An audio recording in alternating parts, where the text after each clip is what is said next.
बार की बात है, एक छोटे से गांव में रहने वाला राजू नाम का लड़का था। राजू बहुत जिज्ञासु और साहसी था। एक दिन उसे गांव के बुजुर्गों से पता चला कि गांव के पास एक जादुई जंगल है, जहां कोई भी गया तो वह कभी वापस नहीं आया। लेकिन राजू को हमेशा से रहस्यों का पता लगाने में मजा आता था।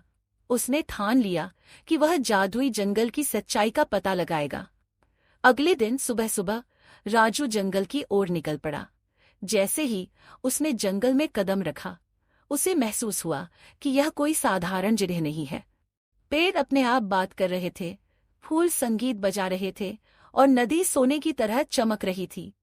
राजू को लगा कि यह जगह किसी परी कथा से कम नहीं है। थोड़ी दूर चलने के बाद उसे एक विशाल पेड़ के नीचे बैठा एक बूढ़ा साधु दिखाई दिया। साधु ने राजू को देखा और मुस्कुराते हुए कहा, बेटा, तुमने इस जंगल में कदम रखा है तो अब तुम्हें अपनी बहादुरी साबित करनी होगी। राजू ने पूछा, कैसे? साधु ने उसे 3 चुनौतियों का सामना करने को कहा। पहली चुनौती थी जंगल में छिपे एक जादुई मोती को खोजना। राजू ने अपनी बुद्धिमानी और साहस से मोती को खोज लिया। दूसरी चुनौती थी एक जादुई दरिया को पार करना, जो हर बार रूप बदलता था। राजू ने अपनी चतुराई से दरिया पार कर लिया। तीसरी और अंतिम चुनौती थी जंगल के रक्षक एक विशालकाय अजगर का सामना करना। राजू ने अपने आत्मविश्वास और दयालुता से अजगर को शांत कर दिया।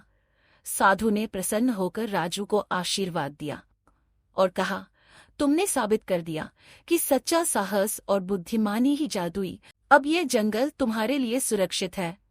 राजू वापस गांव लौटा और अपने अनुभवों को सबके साथ साझा किया। उस दिन से गांव वाले जादुई जंगल से डरने की बजाय उसकी देखभाल करने लगे।